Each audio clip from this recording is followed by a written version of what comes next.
Hello students, welcome to free science tuition.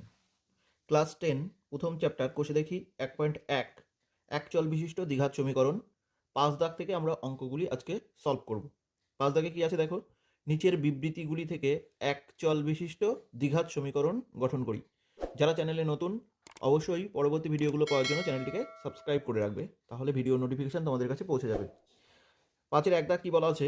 5-এর 1 দাগ বলা আছে 42কে এমন দুটি অংশে বিভক্ত করি যাতে এক অংশ অপর অংশের বর্গের সমান হয়। তাহলে আমরা ধরি একটি অংশ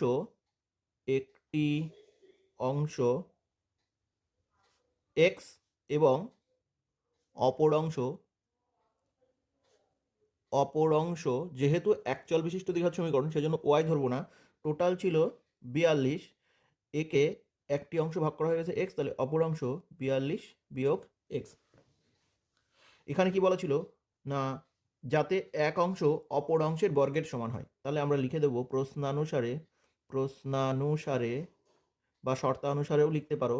বলেছে একটি অংশ অপর অংশের বর্গের সমান। তোমরা কি করতে পারো, এক্স সমান সমান 42 বিয়োগ এক্স তার স্কোয়ার করতে পারো, অথবা এক্স স্কোয়ার সমান সমান 42 বিয়োগ এক্স করতে পারো। তাহলে এখানে কি হয়ে গেল না, এক্স স্কোয়ার সমান সমান যে 42 মাইনাস এক্স ছিল, 42টা এই পাশে এলে মাইনাস 42 আর এক্সটা এই পাশে এলে প্লাস এক্স সমান সমান 0। তাহলে সমীকরণ কি হলো, এক্স স্কোয়ার আমরা একটু সাজিয়ে লিখি, x square plus x minus 42 is equal two 0। এটা হচ্ছে সমীকরণ তৈরি। আমাদের সমাধান করতে বলা হয়নি, তাই আমরা সমাধান করব না।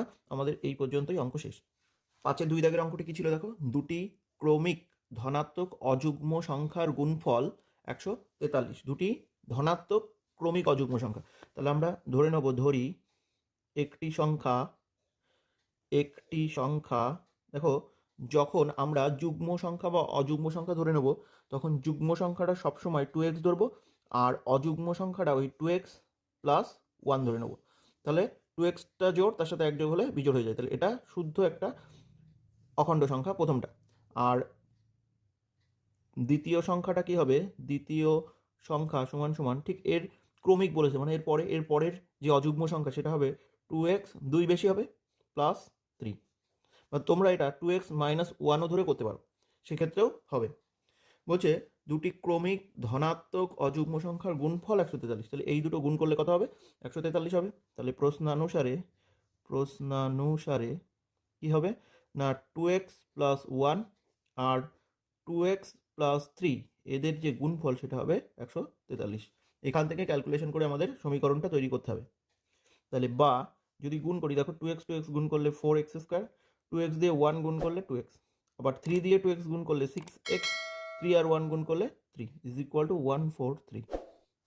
নেক্সট আমরা কি করব, বা 4x স্কোয়ারটা থাক, এখানে দুটো এক্স এখানে 6টা, তাহলে টোটাল 8x, আর এই প্লাস 3 আর এই পাশে 143 143 এ পাশে এলে মাইনাস 143 ইজ ইকুয়াল টু 0।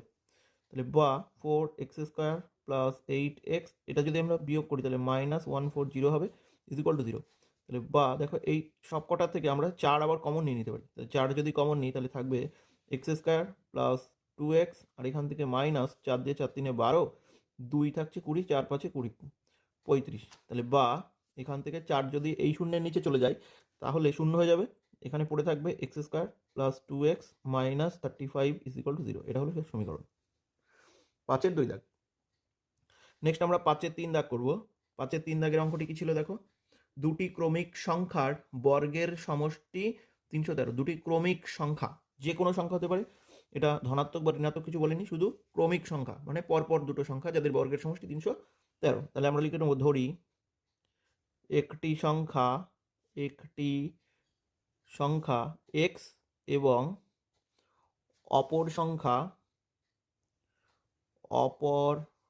সংখ্যা ঠিক এর পরের সংখ্যাটা এক্স প্লাস 1, বা তোমরা এক্স মাইনাস 1 ধরেও করতে পারো, কেউ এক্স প্লাস 1 আর এক্স প্লাস 2 করতে পারে। এইভাবেও কিন্তু করা যাবে, অনেকগুলো মান যে যেরকম ধরবে তার সমীকরণ সেরকম আসবে। দুটি ক্রমিক সংখ্যার বর্গের সমষ্টি 313, বর্গের সমষ্টি বলা হয়েছে। তাহলে আমরা এখানে কি করব না, এখানে করব প্রশ্নানুসারে বর্গের সমষ্টি। প্রথমটার বর্গ কি হবে এক্স স্কোয়ার, পরেরটার বর্গ কি হবে এক্স প্লাস 1 তার স্কোয়ার, এদের সমষ্টি কত হবে, এদের সমষ্টি হবে 313। এখান থেকে ক্যালকুলেশন করতে হবে, এটা এক্স স্কোয়ার প্লাস, এটাকে যদি আমরা সূত্রে ফেলি এ প্লাস বি হোল স্কোয়ারের সূত্র কি, এ স্কোয়ার প্লাস 2ab, 2ab যদি গুণ করি তাহলে 2x প্লাস বি স্কোয়ার মানে একের স্কোয়ার এক সমান সমান, আচ্ছা এই সমান সমান না দিয়ে এই 313টাকে আমি একেবারে বাঁ পাশে নিয়ে আসি, তাহলে মাইনাস 313 ইকুয়াল টু 0। বা এখান থেকে এই এক্স স্কোয়ার দুটো যোগ করলে 2x স্কোয়ার হয়, এখানে প্লাস 2x ছিল আর এটা যদি আমরা বিয়োগ করি মাইনাস 312 ইজ ইকুয়াল টু 0। এখান থেকে দেখো সব কটা থেকে 2 কমন যাচ্ছে, তাহলে 2 যদি আমি কমন নিয়ে নিই তাহলে এখানে পড়ে থাকবে এক্স স্কোয়ার প্লাস এখান থেকে পড়ে থাকবে এক্স আর এখান থেকে মাইনাস, এখানে দেখো 2 দিয়ে যদি আমরা এটা ভাগ করি 15 2 30 থাকছে 1 12 2 6 156 ইজ ইকুয়াল টু 0। তাহলে এখান থেকে আমরা কি করবো না x square plus x minus 156 is equal two 0, এটা হচ্ছে সমীকরণ। নেক্সট আমরা 6 দাগের অঙ্কগুলো করব। দেখো 6-এর 1 দাগ করার আগে আমরা 6-এর ওপরে যে ইনস্ট্রাকশনটা দেওয়া রয়েছে সেটা পড়বো। কি বলা আছে, নিচের বিবৃতিগুলি থেকে এক চল বিশিষ্ট দ্বিঘাত সমীকরণ তৈরি করি। প্রথমে 6-এর 1 দাগ কি বলা হচ্ছে না, বলা হচ্ছে একটি আয়তাকার ক্ষেত্রের কর্ণের দৈর্ঘ্য 15 মিটার, তার দৈর্ঘ্য প্রস্থ অপেক্ষা 3 মিটার বেশি। তাহলে দৈর্ঘ্যটা প্রস্থের উপর নির্ভরশীল, তাই আমি ধরে নেব, ধরি আয়তক্ষেত্রটির প্রস্থ কত হবে না, প্রস্থ ধরে নিতে হবে এক্স মিটার।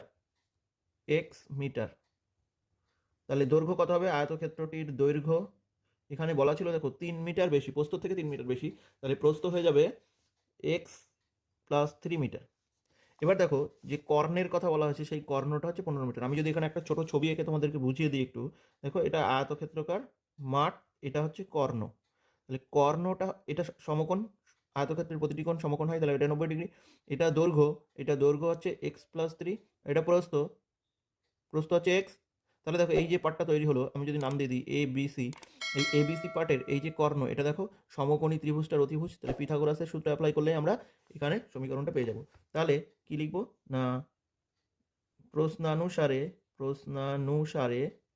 কি আছে বা শর্তানুসারেও লিখতে পারো, এখানে আমার দৈর্ঘ্য স্কোয়ার তার মানে এক্স প্লাস 3 তার স্কোয়ার প্লাস প্রস্থ স্কোয়ার সমান সমান অতিভুজ স্কোয়ার, অতিভুজ এখানে দেওয়া ছিল কর্ণের দৈর্ঘ্য 15 তার স্কোয়ার।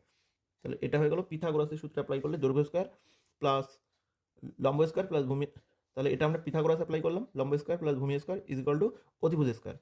বা এখানে যদি ক্যালকুলেশন করি, এটা এ প্লাস বি হোল স্কোয়ারের সূত্রে পড়লে কি হবে, স্কোয়ার প্লাস 2ab, এখানে এটা এ এটা বি, তাহলে এটা 2 এর সঙ্গে যদি গুণ করি 3 2 6, তাহলে 6x, তারপরে বি স্কোয়ার মানে এখানে 3 এর স্কোয়ার তার মানে 9, আর এখানে পড়ে থাকছে এক্স স্কোয়ার। আর এই পাশের যে মানটা সেই মানটা আমি যদি এ পাশে নিয়ে আসি মাইনাস 225, 15 যে স্কোয়ার সেটা 225, তাহলে ইজ ইকুয়াল টু 0। এখান থেকে আমরা ক্যালকুলেশন করবো, দেখো এক্স স্কোয়ার আর এক্স স্কোয়ার যোগ করলে হবে 2x স্কোয়ার, এখান থেকে হবে 6x আর এটা বিয়োগ যদি আমরা করি তাহলে মাইনাস 216 ইজ ইকুয়াল টু 0। তাহলে এখান থেকে বা সবার সাথে 2 আছে, তাহলে 2টা কমন নিয়ে নিলাম, এখানে পড়ে থাকবে x square plus 3x minus 108 is equal two 0। বা x square plus 3x minus 108 is equal two 0। এটা হচ্ছে তোমার 6 দাগের যে সমীকরণের কথা বলা হয়েছে সেই সমীকরণটি। নাম্বার 6-2, দেখো কোশ্চেনটা কি আছে, এক ব্যক্তি 80 টাকায় কয়েক কিগ্রা চিনি ক্রয় করলেন। কত কিগ্রা চিনি ক্রয় করলেন সেটা বলা নেই। ওই টাকায় আরও 4 কিগ্রা চিনি বেশি পেতেন, তবে তার প্রতি কিগ্রা প্রতি চিনির দাম 1 টাকা কম হতো যদি আরও 4 কেজি চিনি বেশি পেতেন। তাহলে প্রথমে কত কেজি চিনি পেতেন সেটা আমরা জানি না, 80 টাকায়, তাহলে আমরা ধরে নেবো, ওই ব্যক্তি আগে 80 টাকায় x কিগ্রা চিনি ক্রয় করতেন। আচ্ছা, 80 কিগ্রা চিনি যদি ক্রয় করা হয় তাহলে প্রতি কেজি চিনির দাম কত, প্রতি কেজি চিনির দাম সমান সমান না 80 টাকা আর প্রতি কিগ্রা হচ্ছে এক্স, তাহলে 80/x টাকা। এবার যদি 4 কিগ্রা চিনি বেশি পান তবে প্রতি কেজি চিনির দাম হবে কত হবে না 80 টাকারই চিনি কেনা হবে, কিন্তু চিনির পরিমাণটা বেড়ে x প্লাস 4 হয়ে যাবে, তাহলে এত টাকা। দেখো বলা ছিল যে এই যে টাকাটা আর এই যে টাকাটা এটার থেকে এটা 1 টাকা কম। তাহলে লিখে নেব প্রশ্নানুসারে প্রথমে যে টাকাটা চিনির দাম হতো প্রতি কেজি 80/x, তার থেকে এটা 1 টাকা কম। তাহলে এই দুটোর ডিফারেন্স 1 টাকা, সরি এখানে 1 টাকা হবে। এই যে দুটো ডিফারেন্সটা 1 টাকা। তাহলে বা আমরা এখানে ক্যালকুলেশন করব। আমরা 80টা যদি কমন নিয়ে নিই তাহলে দেখো এখান থেকে কি বেঁচে থাকবে, এখান থেকে বেঁচে থাকবে 1/x minus 1/x plus 4 is equal two 0। বা আমরা এখান থেকে দেখো 80টা এখানে রেখে দিলাম, এইটা আমরা এক্স ইন্টু এক্স প্লাস 4 করলাম, এটা সেকেন্ড ব্র্যাকেট দিয়ে দিই। এখানে এক্স আছে তাহলে এখানে বেঁচে থাকবে এক্স প্লাস 4 মাইনাস এখানে এক্স প্লাস 4 আছে, এখানে এক্স হবে। তাহলে এটা আচ্ছা এটা 1 হবে। তাহলে ইজ ইকুয়াল টু 1। এক্স আর এক্স কেটে গেল, তাহলে বেঁচে থাকলো 4। 4 দিয়ে যদি এটা গুণ করি 320, তাহলে এটা থাকলো 320 আর নিচে আসবে এটা যদি গুণ করি x square plus 4x is equal to 1। এবার আমরা যদি কর্নার বরাবর গুণ করি এটার সাথে এটা যাবে, তাহলে x square plus 4x is equal two, নিচে কিছু নেই মানে 1 আছে, তাহলে 1-এর সাথে 320 গুণ করলে 320 হয়। তাহলে বা x square plus 4x minus 320 is equal two 0। তাহলে এটা হয়ে গেল সমীকরণ। এটা হচ্ছে 6-3 দাগ। আজকের ক্লাসে আমরা 6-2 দাগ পর্যন্ত সমাধান করলাম। নেক্সট ক্লাসে আমরা এই কোষে দেখি 1.1-এর বাকি অঙ্কগুলো সলভ করব। আজকের ক্লাস এই পর্যন্ত। যদি ভালো লাগে তাহলে অবশ্যই একটা লাইক করবে, এবং তাছাড়া যদি তোমাদের কোনো কমেন্ট থাকে তাহলে অবশ্যই কমেন্ট করে জানাবে। বন্ধুদের সাথে ভিডিওর লিঙ্ক অবশ্যই শেয়ার করে দেবে, তাহলে তারাও অঙ্কটি দেখতে পারবে, এবং চ্যানেলটি অবশ্যই সাবস্ক্রাইব করে রাখবে, তাহলে পরবর্তী ভিডিওগুলির নোটিফিকেশন তোমরা সবার প্রথমে পেয়ে যাবে।